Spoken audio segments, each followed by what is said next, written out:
5 দিন হয়েছে তার সাথে আমার ব্রেকআপ হয়েছে। ব্রেকআপ কেমনে বলেন? সে তো আপনাকে আই লাভ ইউ টুই বলে নাই। জীবনে যদি কোনো পর্যায়ে কখনো যদি এমন পরিস্থিতি হয় যে পৃথিবীর সবাই তাকে, এখন হয়তো তার কাছে অনেক চারিপাশে অনেক ভিড় বলে হয়তো আমাকে গুরুত্ব সে দিচ্ছে না, বাট জীবনে কখনো যদি এই ভিড় কমে যায়, যদি সমস্ত পৃথিবী তাকে অবহেলনা করে বা ফেলে দেয়, এবং যদি এমন কোনো মুহূর্ত আসে যে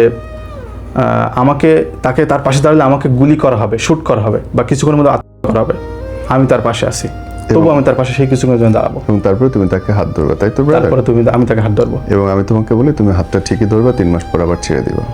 না, আমি কখনো ছাড়বো না। তোমার বাবার বয়সী লোক আমি তোমাকে লিখে দিতে পারি। এইটাই হয় মানুষের জীবন, এইটাই। ট্রাস্ট মি, যখন পুরো দুনিয়াতেও লাত্তি খাবে, অসুন্দর হবে, চলে আসবে, তখন তোমার আগের ফ্যান্টাসি থেকে you will talk to her, but in the ডেটে তুমি নিজেও লাত্তিটা মারবা। বিনিময় প্রথা আছে একটা, এটা জেনে রাখো, সারা জীবন কাজে লাগবে।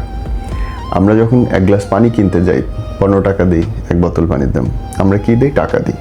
সে কি দেয়? পণ্য দেয়। নারী আর পুরুষের দুটো নিজস্ব পণ্য আছে।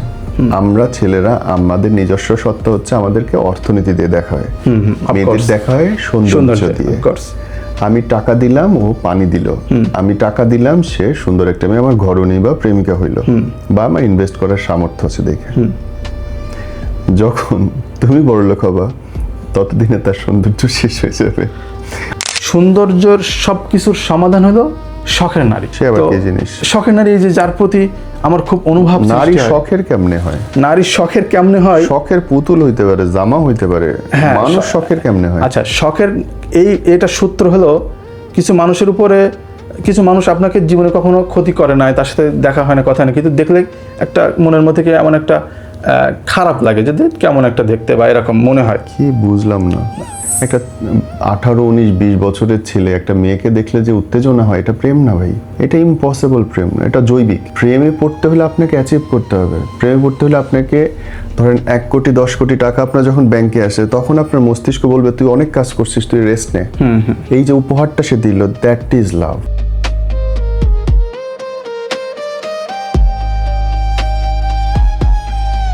ডাক নাম কি আপনার? আমার নাম সাব্বির। কি হয়েছে সাব্বির? আমি খুব সাধারণ একটা ছেলে, গ্রামের ছেলে, গ্রাম থেকে শহরে আসছি। আমি আমার জীবনে ঘটে যাওয়া আমার প্রাক্তনকে নিয়ে আমি কিছু কথা বলতে চাই। আমি স্কুল লাইফে একটা মেয়েকে পছন্দ করতাম, কিন্তু সে আমাকে আসলে খুব বেশি ভালোভাবে গ্রহণ করতো না। যাই হোক, তার সাথে আমার খুব বেশি কোনো কিছুই হয় নাই। তারপর আমি কলেজে যখন উঠি, কলেজে সেকেন্ড ইয়ারে যখন উঠি, তখন কিছু মেয়ে আসে আমাদের কলেজে। তো সবাই তৎকালীন সময়ে মাস্ক পরা থাকতো, তো সবাই করোনাকালীন সময়। তো যাই হোক, একটা অনুষ্ঠানে একটা মেয়েকে আমি দেখলাম মাস্ক খোলা। আমি অদ্ভুত কিছু দেখলাম তার মধ্যে। কি দেখলে? মানে তার চেহারার মধ্যে একটা, আমার জন্য মনে হলো সে মানুষটা রক্তে মাংসে তৈরি না, মানে অদ্ভুত কিছু দিয়ে তৈরি, হয়তো অমৃত টাইপের কিছু, এরকম একটা অনুভব আমার হইলো। তখন আপনার বয়স কত? তখন আমার বয়স 18 বছর। 18, ওকে। তার এখান থেকে একটু চুলগুলো এরকম ছিল, হালকা বাঁকা বাঁকা, বারবার এরকম করে হাসে। মানে সে দৃশ্য আমি আজও পর্যন্ত কখনো ভুলি নাই। তারপরে তার সাথে কথা বললাম। তো কলেজে আমরা সিনিয়র ছিলাম তখন। তো আমি তো সবসময় তাকে তার নাম জিজ্ঞাসা করতাম। আমি বললাম, দাঁড়াও, তোমার নাম কি, তোমার বাসা কোথায়, তুমি কোন সাবজেক্টে পড়ো, এটা সবসময় জিজ্ঞাসা করতাম। দিনে যতবার দেখা হতো ততবারই আমি তার কাছে এটা জিজ্ঞাসা করতাম। তো এরপরে আমি আমার ফ্রেন্ডদের মাধ্যমে তার ফেসবুক আইডিটা নেই, তাকে আমি মেসেজ করি যে তুমি আমাকে চিনতে পেরেছো, আমি কলেজের অমুক সাব্বির বলছি। তো সে প্রথমে আমাকে বলে যে না, আপনি যাকে খুঁজছেন আমি সে না, এরকমভাবে সে বলে। তারপরে আমি আবার কলেজে তো একইভাবে প্রতিদিনই তার কাছে জিজ্ঞাসা করি, প্রতিবার যতবারই দেখা হোক। তো এভাবে একদিন রোজার মাসে ওকে খুব ক্লান্ত করে আমি দেখলাম, যে মনে হলো যে খুব ক্লান্ত। তো আমি ওকে বলছি, তুমি কি রোজা রাখছো? তো বলছে যে হ্যাঁ, আমি রোজা রাখছি। তো এই কথা বলার সাথে সাথে আমার এক ফ্রেন্ড আমাকে ডাকলো, আমি চলে গেলাম সেদিকে। পরবর্তীতে আসার পরে আমাকে বললো যে কি ও একটা কিছু বলছে, আমার ফ্রেন্ড বলছে যে বন্ধু তোর ওই মেয়েটাকে তোমাকে কিছু একটা বলছে।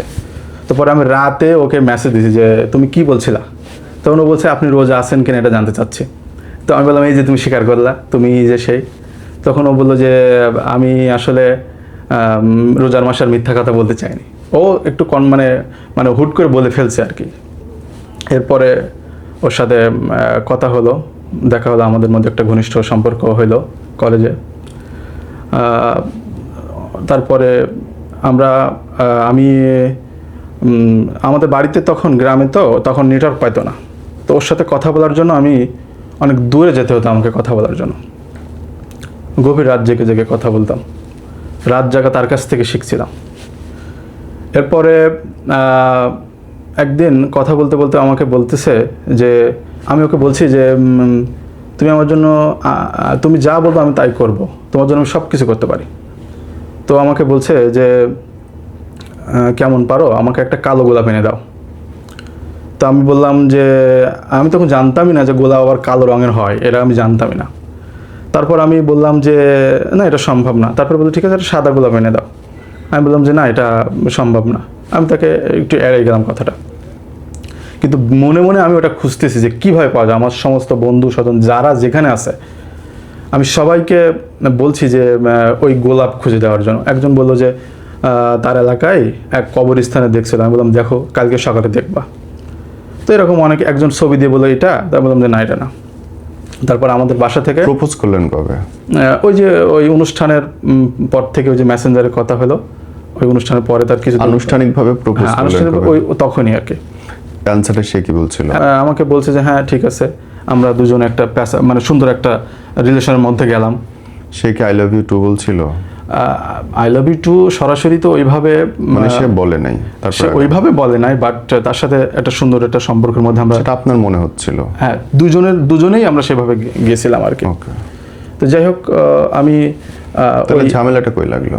ঝামেলাটা আসলে আমি একটুখানি আমাকে একটু ওইগুলো বলিনি। ঝামেলাটা আসলে কার দোষ কার ত্রুটি এটা আসলে বলে বোঝানো যায় না। আপনি তখন কোন ক্লাসে পড়তেন? আমি তখন 12-এ পড়ি, ইন্টার সেকেন্ড ইয়ার। সে তখন 11-এ পড়ে, মানে ফার্স্ট ইয়ার, ইন্টার ফার্স্ট ইয়ারে পড়ে। তাহলে ব্রেকআপ হলো কোন সালে এসে? 22 সালে এসে। তখন কোন ক্লাসে পড়েন আপনি? তখন আমি ওই ইন্টারমিডিয়েট পড়ি, তখন মানে ওই ইন্টারমিডিয়েটে পড়ি। মানে আমাদের সম্পর্কটা খুব বেশি দিনের না, খুব সীমিত কিছু দিনের জন্য। কত দিনের? প্রায় 3 মাস 4 মাস মতো, এরকম 3.5 মাস মতো। 3.5 মাসের সম্পর্ক, তাহলে এত অভিযোগ কোত্থেকে আসতেছে? না অভিযোগটা না, বিষয়টা হলো যে 3 মাসের সম্পর্কটা হইলেও আমি আজ 4 বছর 5 দিন হয়েছে তার সাথে আমার ব্রেকআপ হয়েছে। ব্রেকআপ কেমনে বলেন? সে তো আপনাকে আই লাভ ইউ টুই বলে নাই। না, আপনার এক পক্ষের মনে হয়েছে যে সে অনেক সময় দিচ্ছে, ভালোবাসতেছে। আমরা দুইজনই তো খুব ভালো একটা ডিপ্রেশন মরে গেছি। রিলেশন, কথা বলা, একসাথে খাওয়া দাওয়া আর আই লাভ ইউ বলার মধ্যে তো আকাশ পাতাল পার্থক্য আছে। হ্যাঁ না, বিষয়টা হলো সেটা ঠিক, বাট আপনি এক পক্ষে ধরে রাখতেছেন, আপনার মনে হচ্ছে ব্রেকআপ হয়েছে, আসলে তো প্রেমই হয় নাই। না, বিষয়টা এরকম না। কিরকম? আমরা আই লাভ ইউ টু বলা ছাড়াও তো মানুষের প্রেম হয়। ইম্পসিবল। বাট যে কোনো চুক্তি, ভালোবাসা ইটসেলফের চুক্তি। বিয়েতে কবুল বলতে হয়, ভালোবাসলে আই লাভ ইউ বলতে হয়, এটা কনফার্ম না। এরকম কিছু মুহূর্ত আছে যেগুলো আসলে মানে ভাষায় বলা যায় না, এটা অনুভবে। বলতাম যে আপনার অনুভব হচ্ছে, কিন্তু তার অনুভব হচ্ছে কিনা সে সেটাকে মুখে বলতে হবে, নাইলে আপনি ধরে নেবেন। হ্যাঁ, নাইলে ধরেন যে হয় কি যে আমি প্রিটেন্ড করলাম, আমি ধরে নিলাম যে সে আমার দিকে সুন্দর করে তাকাইছে, আমার সাথে কথা বলতেছে, এটা প্রেম। কিন্তু সে তার দিক থেকে যে একটা মানুষের সাথে আমি সুন্দর করে মিশতেছি, কথা বলতেছি, ব্যাপারটা তো দুই রকম না। কিন্তু আমরা একসাথে ঘুরলাম, ঘুরলেন, খাইলেন, ইভেন কিস, কিন্তু whenever ও আপনাকে আই লাভ ইউ না বলতেছে, ততক্ষণ পর্যন্ত you are not in a relationship. হ্যাঁ, আমি এটা জানি না, বাট আমরা তো আমার মনে হয় আমি যতটুকু তাকে অনুভব করছি, সেও আমাকে ততটুকু। এক্স্যাক্টলি সেটাই বলতেছে যে আপনি অনুভব করছেন, সে যেটা অনুভব করছে সে সেটা বলে নাই, তো আপনি সেটা অ্যাকনলেজমেন্ট তো নেন নাই। টাকা জমা দিলে ব্যাংকে স্লিপ জমা দিতে হয়, চিঠি লিখলে চিঠির উত্তর দিতে হয়। তো সিরিজ তো সে উত্তর দিছে, চিঠিতে সে আমি লিখছে, যখন আমি যাকে তোমাকে যেটা বলছি, ভালোবাসি। আমি যখন যাকে আমি আর চিঠিতে সে লিখছে আমি তোমাকে ভালোবাসি, লেখে নাই। আমি তো একদম, আপনি যখন বলা শুরু করছেন তখন আমি বুঝছি এটা এক পক্ষের প্রেম, ইটসেলফ এ প্রেম, কিন্তু এটা এক পক্ষের প্রেম।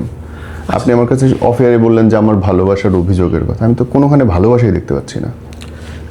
ভালোবাসা তো আসলে আপনার বিষয়টা এমন যে হয়তো সবকিছু কথা আপনি দুনিয়ার যে কাউরে ভালোবাসেন, অ্যাঞ্জেলিনা জোলিরে ভালোবাসেন, তাকে আপনি ফিল করেন, কিছু যায় আসে না, সে আপনাকে কি বললো সেটা ম্যাটার করে। এটা দুই ওয়ে, রেল লাইনের দুটা পাত সমান, এক পক্ষ সাইল্যান্ড আর এক পক্ষ সমান, তাহলে রেল লাইন পড়ে যাবে। না, বিষয়টি হলো যে ব্রেকআপ হইলো কেমন বলেন? ব্রেকআপটা হলো তার সে আস্তে আস্তে আমার সাথে কথা একটা সময় পর্যায়ে গিয়ে তার ভালো লাগে না, কথা বলে না। সে এটাকে আর গ্রহণ করলো না। হ্যাঁ, তবে সে বিষয়টা এমন হয়ে গেছে যে অন্য একজন মানুষের সাথে সে জড়ায় গেছে, হ্যাঁ, তার ভালো লাগছে অন্য যে কোনো ভাবে সে জড়িয়ে গেছে। তো এভাবে আমাদের বিচ্ছেদটা হলো। কিন্তু আমি এটা বলতে চাই যে হতে পারে সেটা আমার পক্ষে এক পক্ষ ভালোবাসা অবভিয়াসলি, বা সেটা যে ভালোবাসি হোক, বাট আমি আমার এই ইউনিভার্স আমাকে কি সিগন্যাল দেয় যে আমি এখনো পর্যন্ত কেন আমি তাকে ভুলতে পারছি না। এটা আপনার ব্যর্থতা, আপনার সুযোগ কম, তাই আপনি ভুলতে পারতেছেন। হ্যাঁ, আমার সুযোগ কম। আপনাকে যদি 40টা মেয়ে এসে লেবে বলতো, আপনি নিশ্চয় গ্রহণ করে নিতেন। না, এটা বিষয়টা এমন না। জীবনে যে কারো জীবনে যে কেউ আসে না এরকম না। অনেকে ওর চেয়ে সুন্দরী মেয়ে হয়তো আপনার জীবনে আসেনি। না, আসছে, অবশ্যই আসছে। ওর চেয়ে তাহলে নিশ্চয়ই কোনো একটা ভেজাল ছিল, যে কারণে আপনি নিতে পারেননি। ভেজালটা হলো আমি যেখানে যাই, যাই কিছু করি, সব কিছুর মধ্যে আমি কোনো একটা কিছু এটাকে খুঁজে পাই না। ইংরেজিতে বলে অবসেশন। ওই মেয়েটার প্রতি আপনার অবসেশন কাজ করে। হতে পারে, বাট আমি আসলে আমার অনেকের সাথে আমার পরিচিত আছে, অনেকে আমার ফ্রেন্ডের মধ্যে অনেকের সাথে রিলেশনে যাওয়ার সুযোগ বিভিন্ন সময় আসে মানুষের, আসবেই। কিন্তু সব কিছুর মধ্যে আমি যখন কারোর সাথে যাইতে গেছি, আসলে কোনোভাবে আমি নিজে পিছিয়ে আসছি। যখন খুব একটা সম্ভাবনা হয়েছে যে তখন আর আগার নেই, তখন আমি নিজে এখন আপনি আগাতে পারি না। পেশাগতভাবে কি করেন আপনি? আমি পেশাগতভাবে আমি স্টুডেন্ট, এবং আমি কিসে পড়ছেন? আমি অনার্স থার্ড ইয়ারে পড়ি। কোন সাবজেক্টে? আমি অ্যাকাউন্টিংয়ে পড়ি। অ্যাকাউন্টিং? হ্যাঁ, এবং আমি কোন ইউনিভার্সিটিতে? আমি গভর্নমেন্ট ইউনিভার্সিটিতে পড়ি। কোথায়? এটা আমার জেলা সাতক্ষীরা জেলায়। সাতক্ষীরায় পড়েন। আর ওই ভদ্রমহিলা, উনি কি বিয়ে করছেন? না, উনি আপনার হলো আনম্যারিড এখনো পর্যন্ত। উনি আছেন, উনি পড়াশোনা করেন, বাট আমি যে কলেজে পড়ি সেখানে উনি পড়েন না, উনি অন্য জায়গাতে পড়েন। আপনি কি পরে তাকে আবার জানার চেষ্টা করছিলেন তুমি কেন ভালোবাসো না, কেন? আমি তাকে আমার সর্বোচ্চ দিয়ে চেষ্টা করছি তাকে ধরে রাখার। কি আপনার সর্বোচ্চ কি ছিল? সর্বোচ্চ দিয়ে আমার যেভাবে বোঝানো উচিত, যেখানে যা করা উচিত, মানুষকে দিয়ে বলানো উচিত। হ্যাঁ, কোনখানে কি করানো উচিত? মানুষকে দিয়ে যেভাবে বলতে হয় যে তুমিও তাকে বলা, তার কাছে আমার তথ্যটা পৌঁছে দেওয়া, তার জন্য যে যেখানে। আপনি কি করছেন? এটা তো মানুষ গিয়ে বলছে, আপনি আমি তার সাথে গিয়ে তার সাথে দেখা করছি, কথা বলছি, তার কাছে কি বলছে? রিকোয়েস্ট করছি। সে বলছে যে তার একটা কথা হলো যে এখন আর এই সুযোগটা নাই, এখন আর এটা সম্ভব না। আমি সমস্ত পৃথিবী তার সামনে খোলা রাখছি যে তুমি আপনার সমস্ত পৃথিবীতে কি যে তুমি যেখানে বলবা, আমার পরিবার। আমি তাকে বলছি যে আমার যদি তোমার মনে হয় আমার পরিবারের সাথে তোমার আন্ডারস্ট্যান্ডিং হচ্ছে না, আমি সেখান থেকে তোমাকে আলাদা রাখবো। আপনি তখন ইনকাম করেন কত টাকা? আমি একটা জব করি, মার্কেটিং এর জব করতাম তখন। এখন একটা জব করে আমি তখন কত ইনকাম করতেন? এটা আমি এখন মানে প্লাস মাইনাস 25 এরকম, মানে ঢাকায় ন্যূনতম একটা। এখনকার কথা বলছি না, তখনের কথা বলতেছি, তখনকার বলতেছি। তখন এরকম আর কি ইনকামের সোর্স তৈরি করছি আমি। যখন তাকে যখন সে ব্রেকআপের কথা বললো, হ্যাঁ, ব্রেকআপের পরে দেখাইছে ব্রেকআপের আসলে পারিবারিক কারণ দেখাইছে সে। কিরকম? যে তার পরিবার, তার বোনেরা, তার বোন দোলা ভাইরা, তার পরিবার এটা মানছে না, তাকে অন্য জায়গায় বিয়ে দিবে, বা এরকম ভাবেই তার সাথে আমার যোগাযোগটা ছিন্ন হয়েছে। তো আমি যোগাযোগটা ছিন্ন হয়েছে মানে কি কথা বলে লাস্ট সে রাখছে? সে লাস্ট করে বলছে তুমি আমি চাই না আমাদের এই সম্পর্কটা কন্টিনিউ হোক, তুমিও আমার কথা চিন্তা করো না, বাদ দাও। এটা ভেবে সে তারপরে সে সমস্ত কিছু ব্লক করে রাখছে। তারপর অন্য মাধ্যমে আমি মানে সে আর যোগাযোগ করতে সে যোগাযোগ করতে চায় না, নিজে থেকে চায় না। বাট তার মানে সে সামহাও সে আপনার প্রতি আগ্রহ হারায় ফেলছে এবং সে আপনার কাছে দূরে চলে যাওয়ার চেষ্টা করছে। তবে তখন কি আপনি সেই সম্মানটা রাখছেন নাকি আপনি? আমি তো তাকে অবশ্যই সম্মান রাখছি। আমি তাকে কোনো হ্যারাসমেন্ট করার চেষ্টা করি নাই। কি হ্যারাসমেন্ট করবেন? যেমন কাউকে তার সাথে আমার যে ছবি বা যেগুলো আছে বা যত কিছু আছে আমি কাউকে করার বা তাকে অন্য মানুষ দিয়ে তো আপনি গুতাইছেন না, অন্য মানুষ দিয়ে আমি তার ফ্রেন্ডদেরকে বলছি যে তুমি আমার সাথে একটু কথা বলতে বলো। আমার সাথে যার খুব ক্লোজ ফ্রেন্ড, যারা আমাদের বিষয়টা জানে, তাদেরকে বলছি তোমরা আমার সাথে একটু কথা বলতে বলো, আমার একটু কথা আছে বল। তারপরে সে নিজে থেকে কথা বলতে চায় না। তো আমি এখানে বলতে চাচ্ছি এই বিষয়টা হলো হয়তো হতে পারে যে আমার একতরফা প্রেম বা হয়তো সে বেটার অপশন, এটা একদম নিশ্চিত 100%। হ্যাঁ, তার কাছে হয়তো বেটার অপশন আছে, বাট এনিথিং। বাট ইউনিভার্স আমাকে কি সিগন্যাল দিচ্ছে যে আমি আজও পর্যন্ত, হয়তো এটা আপনি আমাকে বলছেন যে এটা আমার দুর্বলতা, অবসেশন বলে, বাট আমার এই দুর্বলতা কেন? অবসেশন অনেক কারণে হতে পারে তবে জীবনের বিভিন্ন পর্যায়ে মানুষ কিন্তু বিভিন্ন সুযোগ আসে মানুষের কাছে সবার কাছে। আমি একদম যে কোনো সেরকম মানুষ না, স্বাভাবিক মানুষের মতোই হয়তো বা। তো জীবনের সব অপশন আসলে আমি জীবনে যতবার অপশনের কাছে গেছি, মানে প্রচণ্ড সম্ভাবনা তৈরি হয়েছে, সে আমাকে অপর সাইড থেকে আমাকে প্রচুর সিগন্যাল দিচ্ছে, তখন আমি কোথাও একটা থেকে আমি পেছায় গেছি। আচ্ছা, আমার আসে নাই। আমি এখনো পর্যন্ত আমার মানি ব্যাগে থেকে তার ছবিটা সরাতে পারি না। মানে এই সাহসটা আমার হয় না। আমি অনেকবার চেষ্টা করছি সরাবো, কিন্তু মনে হচ্ছে হয়তো এখন রাগ হচ্ছে, একটু পরে দেখে না কি করে, আর একটু দেখি না সে ফিরে আসে কিনা। এভাবে তো আরেকজনের সাথে অলরেডি রিলেশন আছে। হ্যাঁ, রিলেশন আছে, কিন্তু বিষয়টা হয়তো কেমন কিছু জায়গায় এমন হয় যে মনে হয় যে একজন সাধারণ মানুষ যখন একটা অন্যায় করে তখন তার প্রতি একটা ক্ষিপ্ত হয়, বাট সে এতটাই কাছের যে মনে হচ্ছে যে সে অন্যায় করছে, এটা চরম অন্যায়। আর একজনের সঙ্গে থাকতেছে ভদ্রমহিলা, তারপরে আপনি তার জন্য দিওয়ানা হয়ে গেছেন। না, দিওয়ানা না, বাট আপনি তার ছবি বুকের মধ্যে নিয়ে ঘুরে বেড়াইতেছেন, মানি ব্যাগের মধ্যে নিয়ে ঘুরে বেড়াইতেছেন, তার জন্য চোখ লাল হইতেছে, আপনি নির্ঘুম রাত কাটাইতেছেন। এগুলো ঠিক, বাট আমি একটা কথাই বলতে চাই যে ইউনিভার্স কেন আমাকে তাকে সিগন্যালটা দেয়, কেন আমি বারবার ভুলতে চাওয়ার পরেও কেন আমি ভুলতে পারছি না? ইউনিভার্স আমাকে সিগন্যাল দিচ্ছে, কিন্তু অপর সাইডে অনেকগুলো বিষয় আছে যেগুলো হয়তো বা সবকিছু খুলে বলাটা বা সবকিছু হয়তো বা বোঝানো যায় না, বলে বোঝানো যায় না, কথা বলে। এটা সঠিক। তবে আমি আমার এই কাহিনী থেকে আমি এখন কিছু চাই না, তার কাছে কিছু পাবেন তো না, চাওয়া তো পরের কথা, হয়তো পাবো না, এটা ঠিক। বাট আমি যতটুকু শিখলাম, যতটুকু বুঝলাম, যে আমি যদি সৌন্দর্য খুঁজছি, সৌন্দর্য যে একটা মানুষের বেটার সৌন্দর্য, সৌন্দর্য তো শেষ নাই পৃথিবীতে সৌন্দর্য কোনো শেষ নাই।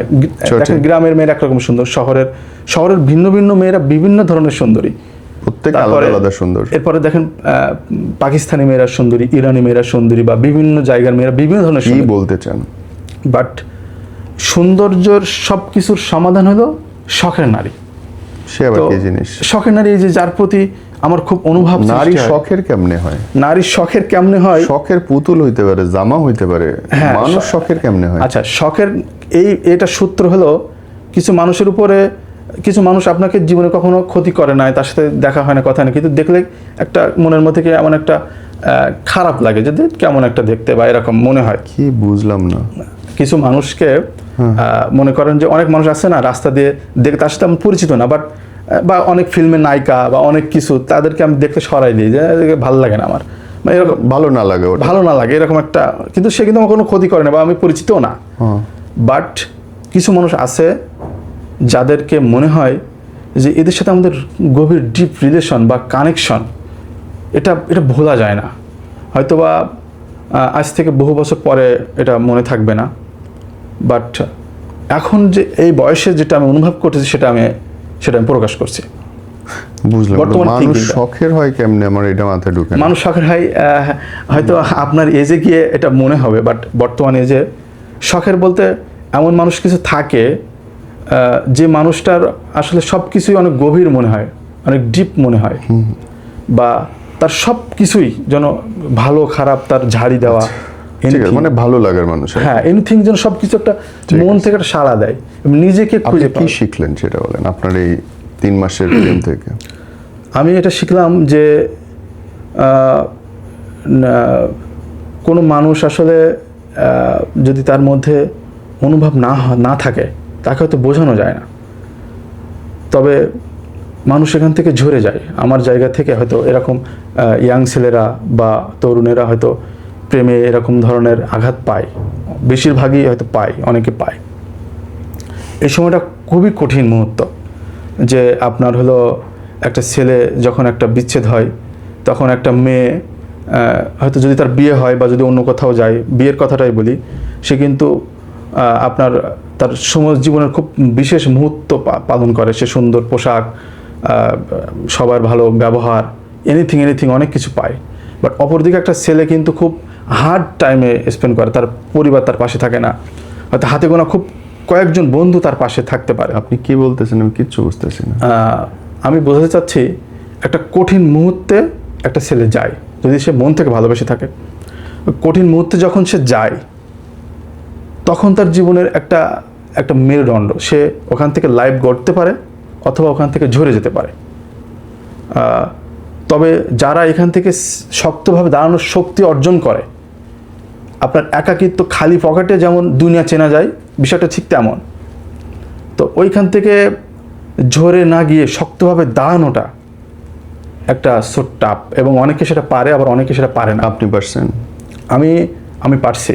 আমি হয়তো জীবনে এখন সাকসেস হই নাই, বাট আমি আমার সঠিক পথে আছি। এখন কত ইনকাম আপনার? এখন আমি ইনকামটা ডিজিটে বলবো না, বাট মোটামুটি ঢাকা শহরে লাখ পার হয়েছে? না, লাখ মানে আমি এখন স্টুডেন্ট, লাখ পার হওয়ার মতন আমার কিছু সেটিং আমি করতে পারছি আমার জীবনে। যেমন আমি একটা কোচিং সেন্টার দাঁড় করাচ্ছি, ভেরি গুড। বা আমি আরও বিভিন্ন ব্যবসা দাঁড় করাচ্ছি। আমার এখন স্ট্রাগল টাইম আমি মনে করি। Very good. তো আমার উচিত ছিল ওই সময় আমি খুব হার্ড থাকতাম, আমি হয়তো বিদেশে চলে যেতে পারতাম। আমি সাধারণ পরিবারের ছেলে, সেহেতু আমি হয়তো বাবার খ্যাত খামার এগুলো দেখতাম। মানে 3 মাসের প্রেমে আপনি মাঠে নেমে যাবেন তাই মনে হচ্ছে? না, হয়তো বা জীবনে এরকম হতো। জীবনে 3 মাসের প্রেমটা, বিষয়টা হলো অনুভাবটা জীবনের সব। তবে আমিও আপনার সঙ্গে একমত। আমিও মনে করি যে, প্রথমত আমি মনেই করি না যে ছেলেরা 28-29-এর নিচে প্রেমে পড়তে পারে। আমার কাছে এটা মনে হয় না। আমার কাছে মনে হয় প্রেম একটা উপহার।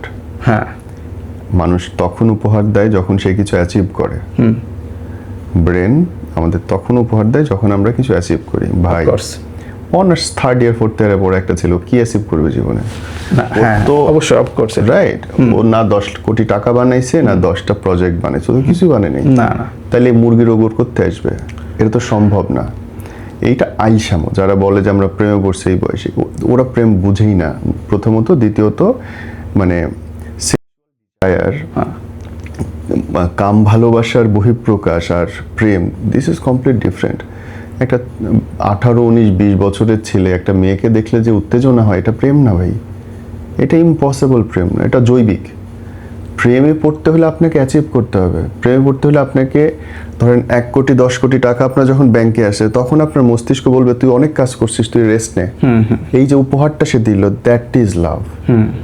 তোমার কিছু অর্জন নাই, তুমি করতে প্রেমে পড়বা? তুমি ছাগল নাকি? আচ্ছা, হ্যাঁ, যে 2টা পাতা দেখলার জীববার করলে ইম্পসিবল। আচ্ছা, বিষয়টি হলো this is love.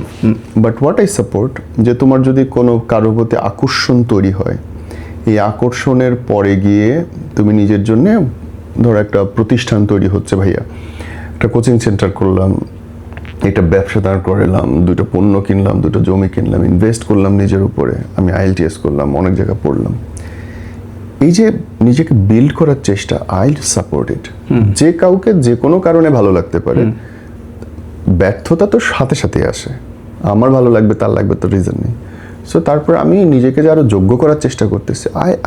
I believe এটা হচ্ছে একটা পুরুষের কাজ। অফকোর্স।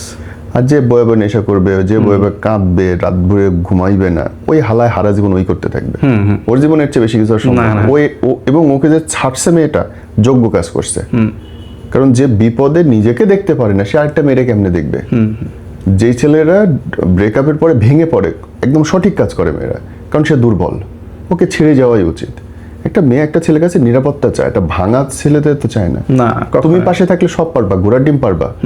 আমি না থাকলেও যদি তুমি পারো, তার মানে আমি তোমার কাঁধে এসে বসতে পারি। সো তুমি আমাকে নদী পার করে দিতে পারো। তুই তো নিজেই তো সাঁতার পারিস না জীবন নৌকার, তুই আমারে পার করবি কি? সো ভাই, আমি দোয়া করি আল্লাহ তোমার আরো বড় করুক। যে আমি আমার এই সমস্ত কিছু বিষয় একটা কথাই বলবো যে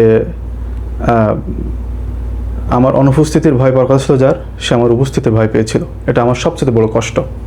তবে সব কিছুর ঊর্ধ্বে গিয়েও জীবনে যদি কোনো পর্যায়ে কখনো যদি এমন পরিস্থিতি হয় যে পৃথিবীর সবাই তাকে, এখন হয়তো তার কাছে অনেক চারিপাশে অনেক ভিড় বলে হয়তো আমাকে গুরুত্ব সে দিচ্ছে না, বাট জীবনে কখনো যদি এই ভিড় কমে যায়, যদি সমস্ত পৃথিবী তাকে অবহেলনা করে বা ফেলে দেয়, এবং যদি এমন কোনো মুহূর্ত আসে যে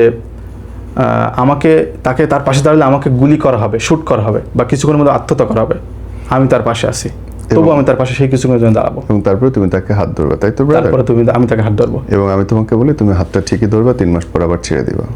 না, আমি কখনো ছাড়বো না। তোমার বাবার বয়সী লোক আমি তোমাকে লিখে দিতে পারি। এইটাই হয় মানুষের জীবন, এইটাই। ট্রাস্ট মি, যখন পুরো দুনিয়াতেও লাত্তি খাবে, অসুন্দর হবে, চলে আসবে, তখন তোমার আগের ফ্যান্টাসি থেকে you will talk to her, but in the ডেটে তুমি নিজেও লাত্তিটা মারবা। বিনিময় প্রথা আছে একটা, এটা জেনে রাখো, সারা জীবন কাজে লাগবে। আমরা যখন 1 গ্লাস পানি কিনতে যাই, 15 টাকা দিই 1 বোতল পানির দাম, আমরা কি দেই? টাকা দিই। সে কি দেয়? পণ্য দেয়। নারী আর পুরুষের দুটো নিজস্ব পণ্য আছে। আমরা ছেলেরা আমাদের নিজস্ব সত্তা হচ্ছে আমাদেরকে অর্থনীতি দিয়ে দেখা হয়, মেয়েদের দেখা হয় সৌন্দর্য দিয়ে। আমি টাকা দিলাম, ও পানি দিল। আমি টাকা দিলাম, সে সুন্দর একটা মেয়ে আমার ঘরণী বা প্রেমিকা হইল, বা আমার ইনভেস্ট করার সামর্থ্য আছে দেখে। যখন তুমি বড়লোক হবা, ততদিনে তার সৌন্দর্য শেষ হয়ে যাবে। এবং this is reality brother. But আমি দোয়া করি তোমার জীবন সে ফিরে আসুক, এবং তোমার এই অবসেশনের আমি সব কিছুর ঊর্ধ্বে অনুভূতিটাই আমি অ্যাপ্রিশিয়েট করি, কারণ আমি বিশ্বাস করি, এবং আমি বিশ্বাস করি তোমার বউয়ের সাথেও তোমার খুব ভালো সম্পর্ক হবে, তোমার 3-4টা বাচ্চা হবে, তুমি তাদেরকে অনেক ভালোবাসবে, এবং তখন তুমি আইসো, ভাই আমি প্রেম করে বিয়ে করছি। Thank you so much.